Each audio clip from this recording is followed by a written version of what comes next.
오늘 하나님의 말씀 하박국서 3장 16절에서 19절까지 함께 보겠습니다. 제가 봉독하겠습니다. 내가 들었으므로 내 창자가 흔들렸고 그 목소리로 말미암아 내 입술이 떨렸도다. 무리가 우리를 치러 올라오는 환난 날을 내가 기다림으로 썩이는 것이 내 뼈에 들어왔으며 내 몸은 내 초소에서 떨리는도다.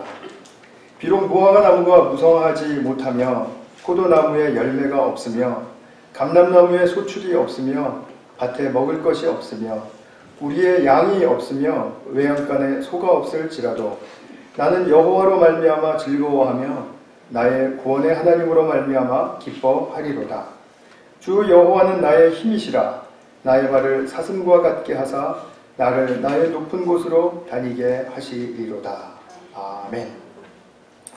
하나님을 경외함이라는 주제를 가지고 제가 연초부터 지금까지 계속 설교를 해왔는데 오늘 좀 마무리 짓도록 하겠습니다. 하나님을 경외하는 자에게 임하는 축복이란 무엇일까에 대한 것을 오늘 좀 같이 함께 나누려고 합니다. 제가 이제 뭐 그렇게 노년까지 인생을 다 산 건 아니지만 50대 한 중후반쯤 이렇게 들어가면서 인생을 이렇게 냉정하게 한번 바라보면 발견되는 것이 있는데, 아니 발견된다라기보다는 확신되는 것이 있는데, 그것은 삶의 끝자락으로 갈수록 즐겁게 하는 것이 참 줄어든다. 더 나아질 것이 별로 없다라는 생각입니다. 여러분들은 동의하시나요? 초전부터 초치는 말씀을 드려서 조금 좀 이상하다 싶으시죠?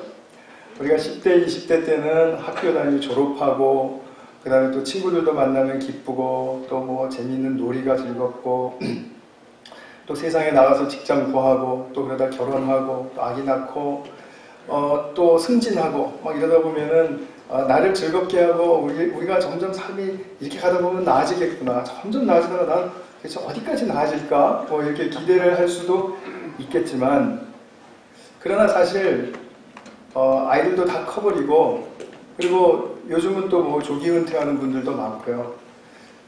또 우리가 뭐 조기 은퇴고 뭐 그런 거 따지지 않더라도 살다 보면은 그렇게 뭐 나를 재밌게 하고 또 내 상황과 현실이 더 이렇게 나아지고 뭐 이런 것은 별로 없는 것 같습니다. 그러다가 이제 우리 중년의 위기도 지나고 또 갱년기도 지나고 또 이렇게 하면서 또 삶의 풍랑이 한바탕 불어닥치고 나면은 굉장히 당황스럽죠. 내가 이런 정말 보이지 않는 미시세계에서의 이 호르몬 변화 때문에 내 삶이 이렇게 고통스러워야 하나 뭐 이런 생각도 들기도 하고요.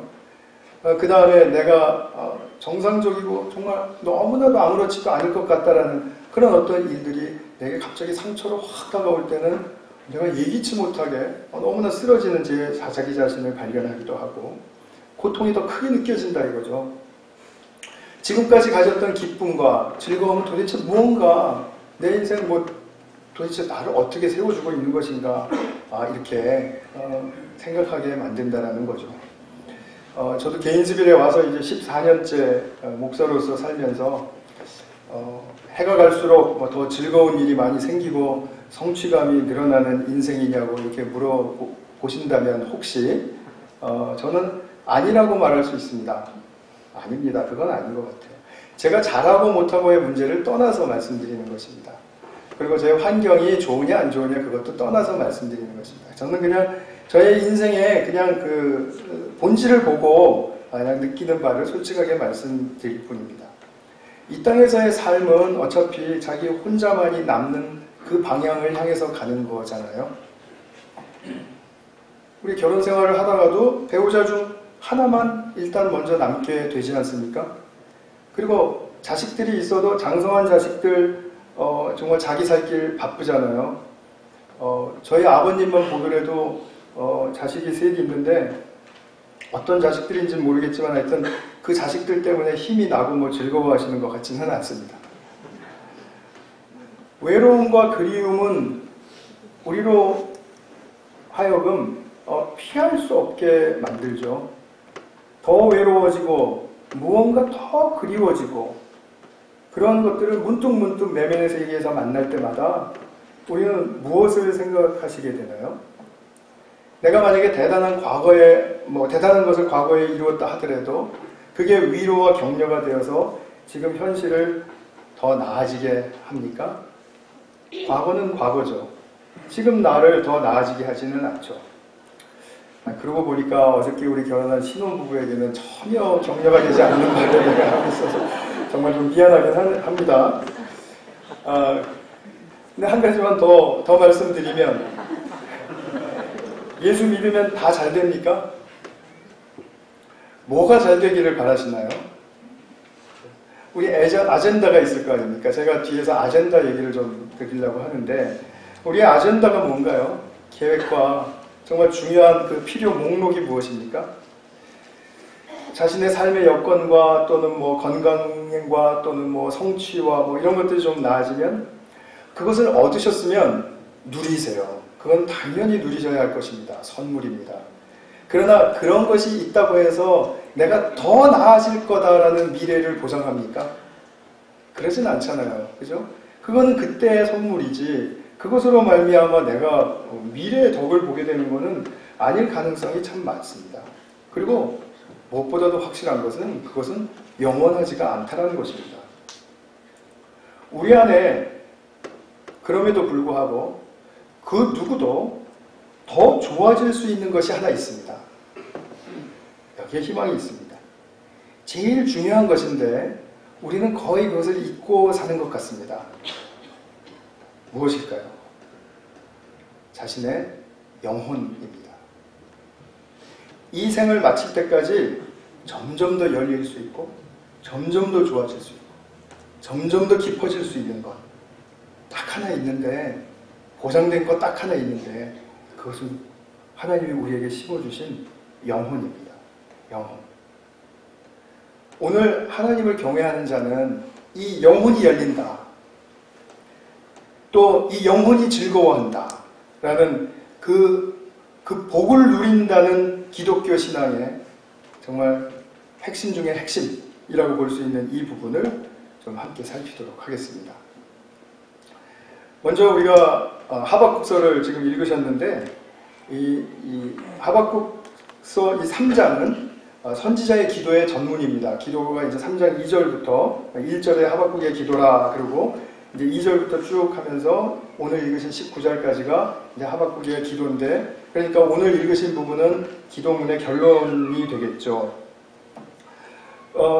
하박국은 1장부터 보면은 매우 하나님께 거친 항의를 했던 사람입니다.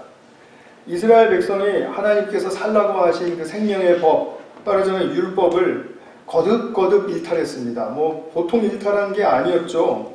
하나님 굉장히 그래서 섭섭해하시고 참 많이 힘들어 하셨어요. 그런데 그런 삶에는 그렇게 계속해서 삶을 살게 되면 경고가 있게 마련이잖아요. 그냥 그러다가 갑자기 확 망해버리지는 않습니다. 경고가 늘 있습니다. 더 돌아오라고. 근데 그 경고가 이번에 너무 가혹했던 거예요. 하박국이 들어보니까 이웃나라 사람들을 통해서 자기 민족을 침략하고 이렇게 폭력이 임할 거라는, 그리고 또 전조의 어떤 사건들도 막 이렇게 일어나게 하시고 하는 걸 보면서 하박국이 굉장히 이제 좀 마음에 짐이 되고 그래서 하나님께 기도할 수밖에 없었습니다. 그래서 1장 2절 이제 첫 마디죠. 강포로 말미암아, 이 강포라는 건 폭력입니다. 우리에게 닥치는 이 폭력으로 말미암아 외쳐도 주님께서는 구원하지 않으십니까? 이렇게 말합니다. 그러니까 겁탈과 폭력이 판을 쳐서 변론과 그리고 전쟁이 일어나게 하면 하박국의 이제 명분은 이거였죠. 하나님의 율법은 누가 지키고 하나님의 정의를 어떻게 실현할 수 있습니까? 이런 상황 속에서 악인들이 횡포를 부리면 정의가 굽어지지 않습니까? 이렇게 물었던 것입니다. 근데 여기서 하나 빠진 것이 있어요. 무엇이 빠졌냐면 자기들 죄는 인정하지 않았습니다. 회개하지 않았다라는 말씀이죠. 한마디도 없습니다. 그러니까 회개하지는 않고 상황만 나아지게 해달라는 거죠. 마치 이렇게 들리게 하는 것입니다.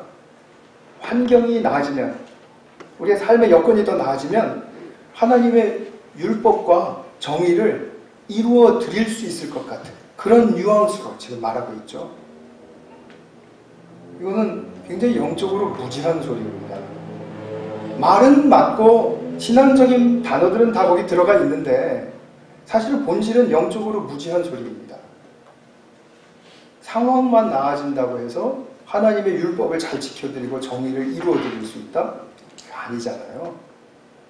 상황이 나아지면 하나님의 뜻이 이루어집니까? 그러니까 하나님의 뜻이 이루어진다는 것은 자기들이 해당하지 않는 것, 그리고 잃는 것 없이 실속 차리는 것, 이제 이런 계산이 밑에 깔려 있는 거죠. 그러니까 하나님께서 이런 부분을 특히 선지자가 이렇게 이야기하는데 그냥 넘어가실 리가 없겠죠. 그래서 5절에서 11절까지 다소 좀 길게 더 센 말을 하십니다.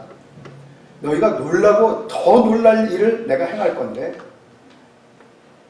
상상도 못했을 것이다. 사납고 성급한 백성들을 일으켜서 왕 이하, 왕까지도 포함해서 모든 지도자들, 이스라엘의 모든 성읍들이 다 점령당하고 파괴당할 것이다. 내가 정말 믿는 자라면 이해가 되시는 하나님의 말씀인가요? 아무리 우리가 뭐 속셈을 좀 감추면서 이렇게 좀 뭐 명분도 안 되는 그런 명분을 뭐 이렇게 말씀드렸다고는 하지만 이렇게 온 땅과 백성이 패망하는 것으로 말씀하시다니 이거 너무 심하신 거 아닌가요? 그래서 하박국은 다시 호소합니다. 이제는 극도로 무서웠습니다. 긴장했고요. 그래서 굉장히 그 큰 두려움 속에서 이제 그 기도의 마지막을 이렇게 마칩니다. 주님이 계속하여 여러 나라를 무자비하게 멸망시키시는 것이 옳습니까? 아니, 우리는 그렇다고 하십시다. 그럼 이제 하박국은 또 옆에 끌고 들어가는 거예요. 이 사람들도 이렇게 그냥 막 하나님이 멸망시키시면 안 되지 않습니까? 그러니까 아직도 들여다봐야 할 것을 못 들여다보고 있고, 그냥 자기가 하고 싶은 말은 이제 뭐 무지하니까 뭐 좀 더 심하게 말씀드리면 아무 말이나 그냥 막 하는 것처럼 들리는 거죠. 근데 하나님께서 너무 자비로우셔요. 너무나도 선명한 살 길을 여기서 말씀해 주십니다. 하박국의 기도가 딱 이렇게 끝나니까 하박국의 기도와 맥락과는 맞지 않습니다. 그러니까 하나님은 당신이 하셔야 될 때가 왔다고 믿으셨던 것 같아요. 그리고 2장 2절에서 이렇게 말씀합니다. 너는 이 묵시를 기록하며 판에 명백히 새기되 달려가면서도 읽을 수 있게 하라. 이게 얼마나 빨리 가든지 이렇게 선명하게 다 볼 수 있도록 크게 명백하게 새겨놓으라 이 말입니다. 뭐 제가 이거 말씀 준비하면서 생각난 것은 그 캘리포니아의 그 헐리우드 이렇게 언덕에다가 이렇게 해놓은 거 있지 않습니까? 비행기 타고 아무리 빨리 가도 헐리우드 딱 보이잖아요. 그렇게 선명하게 누구든지 보아서 알 수 있게 그렇게 적어놔라. 그리고 그때가 이루어진다. 그런데 더딜지 모르니까 더디더라도 기다리라. 참으라. 3절에서 이렇게 말씀하세요. 중요한 포인트는 분명히 이루어진다라는 것입니다. 무엇이 이루어집니까? 무엇이 이루어지는 것이냐면 의인은 하나님의 약속이 임하고 하나님의 약속에 붙들린 사람은 의인입니다. 그 의인은 그의 믿음으로 말미암아 살리라. 살 길이 열린다라는 거죠. 믿음으로. 자, 그러면 하박국이 지금 하나님을 믿지 않아서 하나님께서 이 믿으면이라는 말씀을 하실까요? 백성들은 어떻습니까? 백성들은 뭐 믿는 사람이 하나도 없었길래 나를 믿어라 이렇게 말씀하시는 겁니까? 아니죠. 지금 하나님의 존재를 믿으라는 그 말씀은 훨씬 넘어선 말씀이죠. 물론 하나님이 어떤 존재이신지를 더 깊이 알아야 될 필요가 있습니다. 우리가 몰랐을 하나님이 분명히 있습니다. 그 하나님을 더 알아야 한다는 것, 그리고 그런 하나님이시라는 것을 믿고 고백하는 것은 우리에게 당연히 필요한 것입니다. 그러나 지금 여기서 믿음이라는 말은 하나님에 대한 존재를 믿으라는 게 아니에요. 우리를 구해줄 분은 하나님입니다. 그 정도로 그치는 것이 아니라는 것입니다. 믿음으로 살 길이 얻어진다는 거죠. 그러니까 여기서 믿었다라는 말은 난 무엇을 믿었다 안 믿었다 이런 말을 하는 차원이 아니라 믿음의 새로운 차원이 열렸다라는 뜻입니다. 그러니까 상황이 어찌 열악하든지 간에 새롭게 열리는 차원이 있다. 이 열악한 차원 안에서 삶의 길을 찾을 수는 없다. 그러나 새롭게 열리는 차원은 나를 구원해주는 바로 그 길을 말씀해 주시는 거죠. 계속해서 좀 풀어갈 테니까 좀 조금만 기다려 주세요. 16절, 오늘 읽으신 16절에 보면 결국 하박국의 현실은 나아지기는커녕 훨씬 더 나빠졌습니다. 대대적인 침략과 파괴가 시작됐습니다. 우리가 전쟁이 일어난다, 뭐 어쩌고저쩌고 한다 그러면서 국지전이 일어날 때 막 두렵고 막 그런 상상이 되시죠. 우리는 전쟁을 겪지 않은 세대가 여기 대부분 많아서. 자, 그렇지만 우리가 뭐 연평도에서 뭐 어디서 뭐 이렇게 뭐 그럼 굉장히 두렵고, 공습 경보 뜨면은 굉장히 두렵고 그렇지 않습니까? 그런데 전면전이 시작된 것입니다. 대대적으로 침략하고 이제 2, 3일 뒤면 쳐들어오고 뭐 그런 아주 정말 너무나 무서운 상황이라는 거죠. 근데 그런 상황 속에서 벌어지고 있는데 그는 하나님 말씀 앞에 딱 조아렸더니 그의 영혼 안에서 지금까지 자기를 이렇게 기도하게 하면서 항의하게 하고 막 이렇게 했던 그런 방황과 어둠과 무지가 싹 사라지고 선명하게 난 여호와로 말미암아 즐거워한다 라는 고백이 터져나온 것입니다. 지금 우리가 이 부분은 딱 두 가지로 해석이 되는 거죠. 정말로 이런 즐거운 역사가 있었던지 아니면 하박국이 정신이 좀 돌았던지 둘 중에 하나죠. 아마 두 번째를 믿는 분들도 없잖아 있기는 할 것 같습니다. 그러나 우리 중에는 없으시기를 바라요.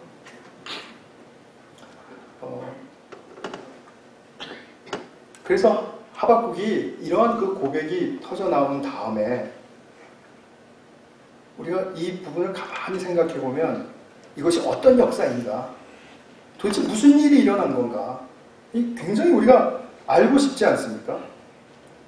분명히 현실 속에서는 붙들고 의지할 것은 없습니다.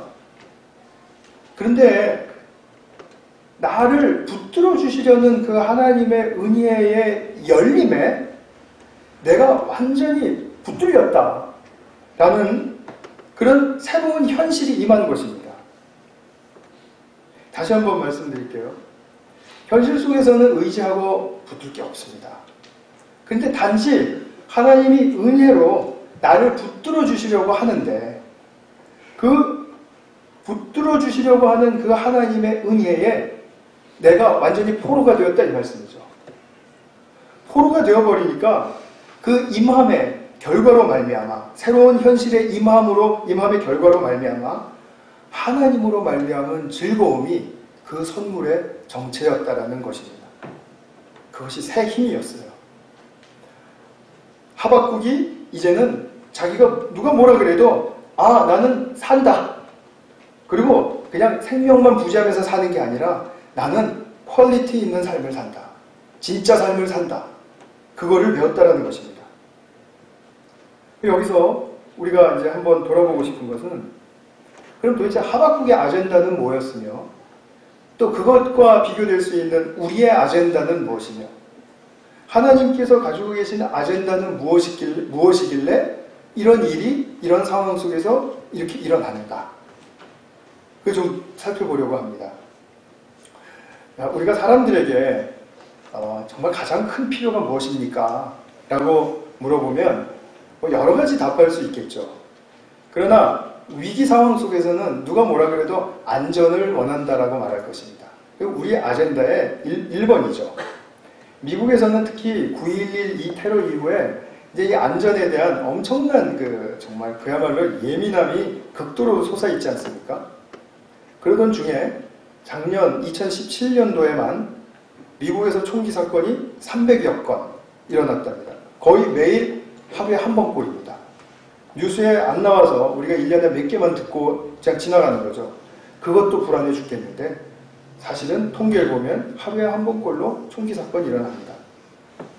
거기다가 김정은이 대륙간 탄도미사일에다가 핵을 장착할 수 있는 능력이 거의 현실적인 이슈가 되었을 때 미국 얼마나 불안해했습니까? 하와이, 괌 이런 데서는 지금 그 훈련하고 그러잖아요. 도피 훈련하고 사이렌 울리고 이런 거 하지 않습니까? 왜 이렇게 불안합니까? 그러면 이 세상에는 핵미사일이 있는 나라가 없어서 불안하지 않았습니까? 그거 아니죠. 굉장히 고도의 그 핵미사일 무기를 가지고 있는 나라들은 미국과 다 동맹국들입니다. 그러니까 이들은 미국을 공격할 수 없는, 그죠? 공격하지 않기로 약속된 그런 보장된 나라들이에요. 말하자면 미국의 조정 아래에 있는 나라들이다. 이런 말이죠. 근데 북한은 다르지 않습니까? 미국과 동맹국이 아닙니다. 언제든지 전쟁 선포하고 그리고 선전포고 한 다음에 쏠 수 있거든요. 그러니까 그렇게 무서워하는 거죠.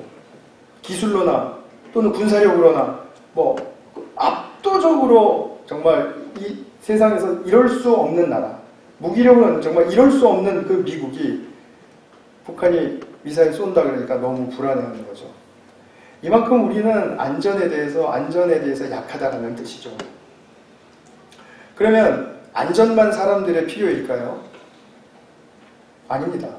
일단 안전이 딱 확보가 되면 그럼 그 다음에는 개인적인 욕구들이 다양하게 싹을 내고 줄기로 자라나게 됩니다. 어떤 사람은 내가 더 생산적인 삶을 살아야 된다. 더 효율적인 삶을 살아야 된다. 더 높은 보수를 받고 싶다.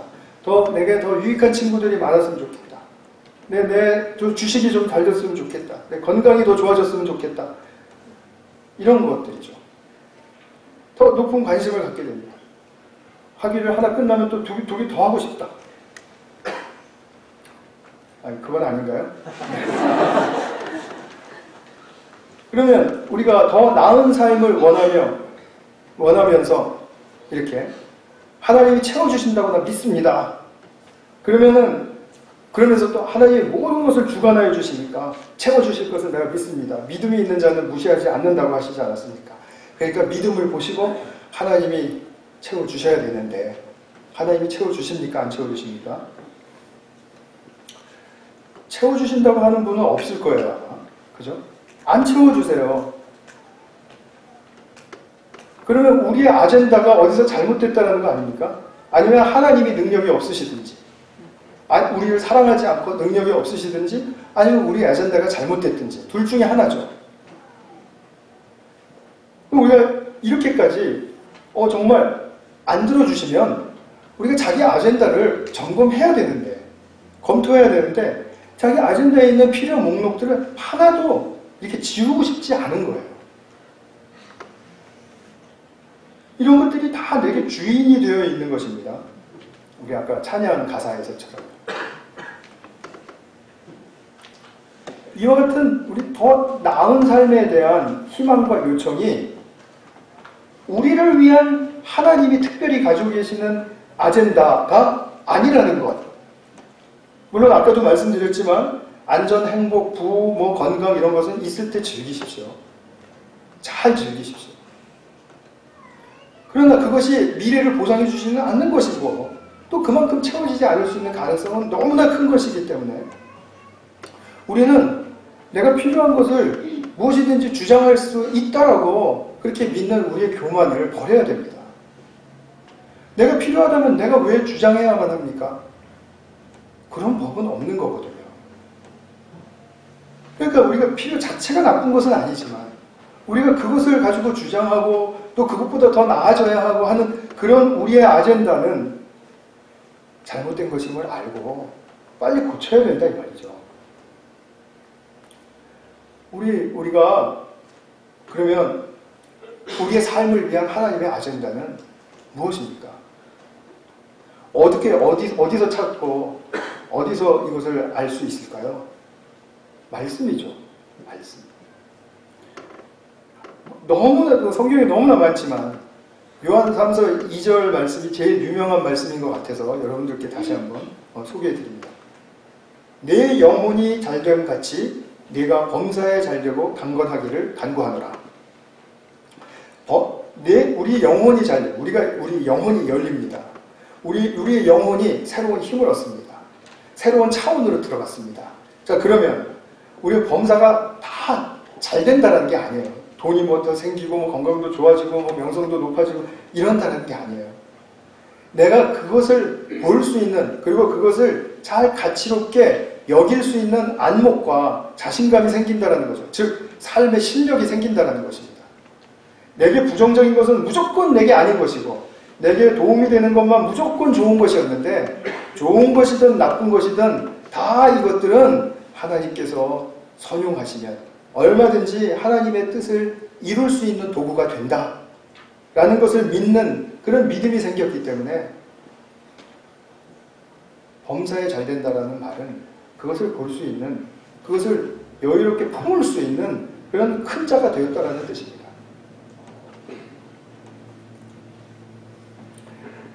우리를 위한 하나님의 아젠다는 무엇입니까? 영혼이 잘 되는 것입니다. 영혼이 잘 된다라는 말은 무엇입니까? 더 나은 삶을 주시고자 하는 게 아니고 하나님과의 교제로 더 가까이 나아오게 하시는 것입니다. 즉 하나님의 아젠다는 뭐냐면 우리와 함께 하시려는 임마누엘 아젠다입니다. 이것은 그냥 단순히 하나님과 함께함, 가까이 있음 이런 뜻이 아닙니다. 예수님께서 승천하실 때 우리에게 주신 최고의 약속이 있었죠. 무엇입니까? 볼지어다 내가 세상 끝날까지 항상 너희와 함께 있을 것이다 였죠.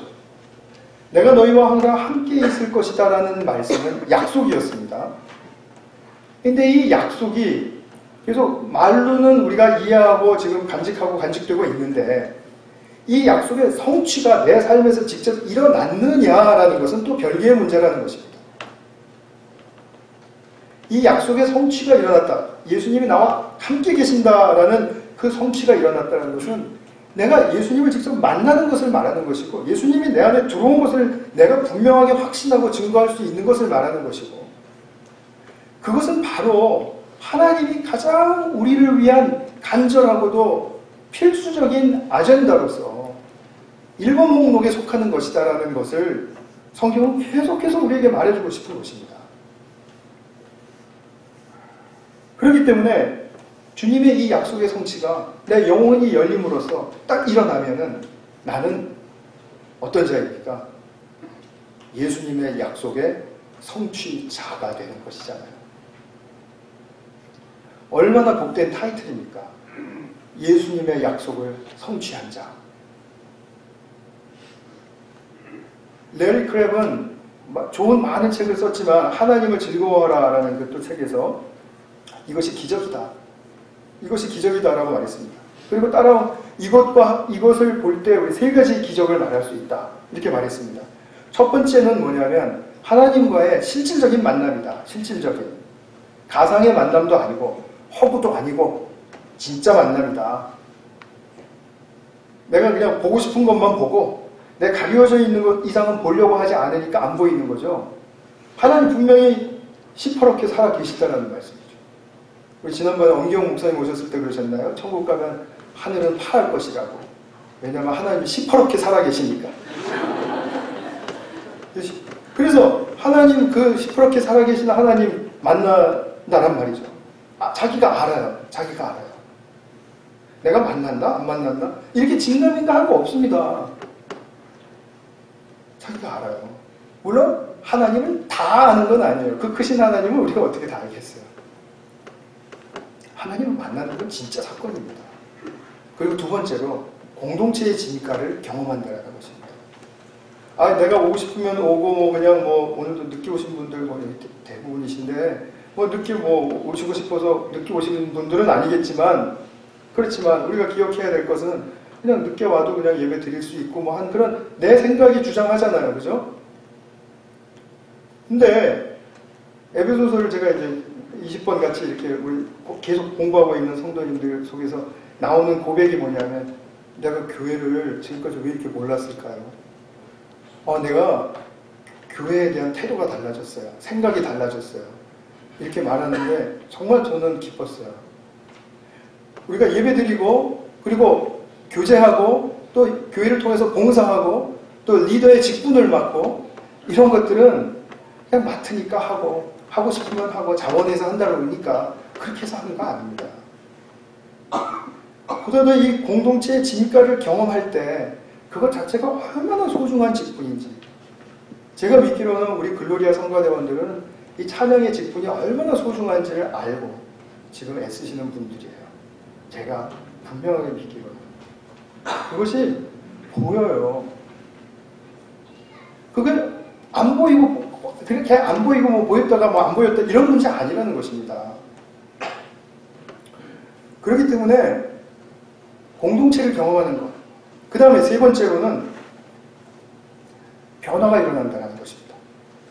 내 삶에서 내게서 변화가 일어난다는 말은 깨졌다가 회복되는 것을 말하는 것입니다.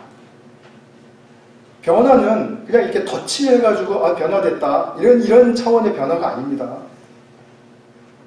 폭삭 깨졌다가 다시 지어진 그런 존재들을 말하는 거예요. 근데 이것을 기적의 축복이라고 말한다는 거죠. 그래서 우리가 하박국서를 이제 제 성경은 1장부터 3장까지 이렇게 한 면에 쫙 펼쳐져 있습니다. 그래서 보기가 참 좋아요. 근데 계속 읽다 보면은 하박국은 자기 옛날 아젠다를 고쳤네 하고 대번에 알 수가 있습니다. 오늘 본문을 읽어보면서 이제 대본으로 확신할 수 있는 거죠. 어떤 내용의 수정을 어떤 수정의 내용을 가졌을까요? 3장 2절에 기도 딱 처음 시작할 때 뭐라고 말하냐면 여호와여 내가 주께 대한 소문을 듣고 놀랐나이다 이렇게 말합니다. 선지자인데 주께 대한 소문을 지금 처음 들었을 거는 분명히 아니겠죠. 그런데 지금 여기서 하나님의 그 참 명성에 해당하는 하나님의 진면목을 듣고 깨달았다는 거죠. 그러니까 되게 경외감이 들더라는 것입니다. 놀랐나이다. 하나님의 그 아젠다가 나의 지금까지 가졌던 아젠다, 즉 내가 민족을 위한 아젠다, 또 뭐 여러 나라들을 위한 아젠다, 뭐 그런 거 다 이타적이고 좋은 아젠다인 줄 알았는데 내 나름대로는 그냥 그래도 다른 사람들을 위해서 내가 선지자 노릇하면서 이렇게 드릴 수 있는 아젠다인 줄 알았는데 이거 아닙니다 라는 것을 대번 알았다는 것입니다. 그렇게 알고 나니까 아까 보셨던 1장 17절에서는 여러 나라를 무자비하게 멸망시키는 것이 옳으십니까? 하고 이렇게 따졌던 하박국이 3장 6절에서는 여러 나라가 정률하며 영원한 산이 무너지며 무궁한 작은 산이 엎드러지나니 그의 행하심이 그러하시도다. 하나님이 원래 그렇게 하셨다는 거예요. 근데 원래 그렇게 하셨는데 자기는 무엇에 가려져 있는지, 무엇 때문에 어떤 판단과 어떤 안목에 쑥 그냥 함몰되어 있는지, 왜 그러시냐고 그렇게 따지는 자기 자신의 옛 모습이 왜 그랬는지 모르겠네요. 지금 이런 뜻입니다. 그러면 회개한다는 거죠. 그리고 계속되는 3장 기도는 겉으로 읽으면, 표면적으로 읽으면 무참하게 세상을 흔드시는 하나님을 폭로하는 말처럼 들립니다. 그러나 그것은 세상의 주관자 되신다라는 하나님의 주권을 인정해서 하나님이 이렇게 하시고 이렇게 하신다라고 말하는 것이지, 이 세상은 원래부터 그래 왔습니다. 원래부터 어지러웠고요. 원래부터 폭력이 심했고 원래부터 죄가 안팎으로 범람했던 그런 장소가 바로 이 세상입니다. 그러니까 자기 자신은 이런 상황 속에서 새로운 살 길을 얻었다는 것, 하나님이 이렇게 이런 것들을 허용하심에도 불구하고 이런 상황 속에서 새롭게 살 길을 얻었다는 것, 믿음의 차원이 열려서 사는 길을 주셨다는 것, 어떤 상황 속에서도 하나님과 함께 할 수 있다는 그 긍정의 고백을 드릴 수 있게 된 것이죠. 자, 우리의 경우라면 무엇이냐면 우리가 그리스도를 주와 구주로 믿고 고백하죠. 그러니까 거기서만 끝나는 것이 아니라는 말입니다. 거기서만 끝나는 것이 아니라 그분의, 즉 그리스도의 삶의 방식과 목표와 성품과 모든 원리를 잘 성경을 통해서 배우고, 그리고 그 배웠을 때 그 새롭게 발견된 그 길을 내가 용기 있게 한 걸음을 나아가야 그것이 바로 믿음의 길을 걷게 되는 것이라는 거죠. 그 전까지 내가 구주와 주로 믿었던 그 예수님은 아직 액티베이션이 이루어지지 않은 카드와 같아요. 새로운 길에는 나의 의지가 요구되고 내가 한 발짝을 나서야 되는 것입니다. 그러니까 아무리 동의하고 아무리 좋다고 좋아하고 그리고 아멘 해도요, 내가 실제로 삶 속에서 한 발자국을 내딛지 않는 것은 무용지물입니다.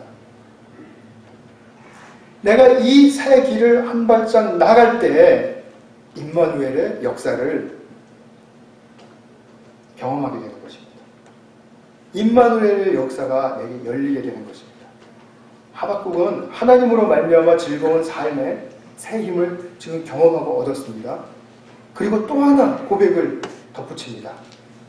마지막 부분이죠. 19절에 나의 발을 사슴과 같게 하사 나를 나의 높은 곳으로 다니게 하시리로다. 자, 여기 보면요, 나를 나의 높은 곳으로, 나를 세상의 높은 곳으로 이렇게 말하지 않고 나의 높은 곳으로 다니게 하신답니다. 무슨 말입니까? 옛날에 내 인생에 높은 것들이 참 많았습니다. 내 인생 끄떡하면 뒤지고, 이렇게 파도가 나를 적시고, 좀 막 이렇게 완전히 쳐들어오는 것처럼, 그렇게 그냥 파도가 나를 덮쳤습니다. 그 높은 것들 내가 감당할 능력도 없고, 이거 어떻게 하지 할 때 하나님께 살려달라는 말밖에는 못했습니다. 그런데 이제는 그 파도를 타고, 그 파도를 가지고 놀 수 있는 그러한 실력자가 되었다라는 거죠. 자기의 뭡니까? 자기의 옛 아젠다를 버렸더니 옛날에 내 거기에 기록되었던 그 모든 필요의 목록들을 이제는 내가 거기에 막 집착하거나 아니면 그것을 추구하거나 그러지 않고, 그것을 그냥 다 넘어가는, 이런 건 없어도 돼, 괜찮아 하고 넘어가는, 즉 안전이나 개인적인 욕구나 두려움이나 자기 욕심이나 이런 것들을 넘어서는 새 길을 얻었다는 거예요. 하박국과 같이 고백하는 성도들을 저는 만나고 있으면 정말 감사합니다. 우리 공동체에는 그런 사람들이 있습니다. 최근에 제가 약속을 하루에 두 개 잡았는데 두 번 다 제 아마 목회 경험에서 그런 적은 없었을 거예요. 두 번 다 만난 분들이 하나님 만났다, 나 예수님 만났다고 이렇게 말씀하시는 거예요. 뭔가 달랐어요. 알 수 있었어요. 즉각 동의됐어요. 다 알 수 있는 일입니다. 여러분, 죄는 한 길 속으로 숨길 수 있습니다. 그러나 은혜는 10길 속으로도 숨길 수 없습니다. 반드시 드러납니다. 반드시. 내가 하나님께 은혜 받은 자는 그 은혜는 드러나게 되어 있습니다. 이것은 우리를 살리는 은혜예요. 이것이 정말 우리에게 필요한 것입니다. 우리의 영혼의 문제, 우리의 삶의 문제, 우리의 영생의 문제, 바로 거기에 중앙에 있는 것이라는 거죠. 내가 만난 하나님 때문에 내 삶이 즐거운 자는 숨겨지지가 않습니다. 사랑하는 성도님들의, 지금 우리 모두가 다 하나님을 찾는 삶 속에서 정말 그분 때문에 즐거운 임마누엘의 차원의 그 축복의 역사가 풍성하게 일어날 수 있기를 간절한 마음으로 축원합니다. 같이 한번 기도하겠습니다.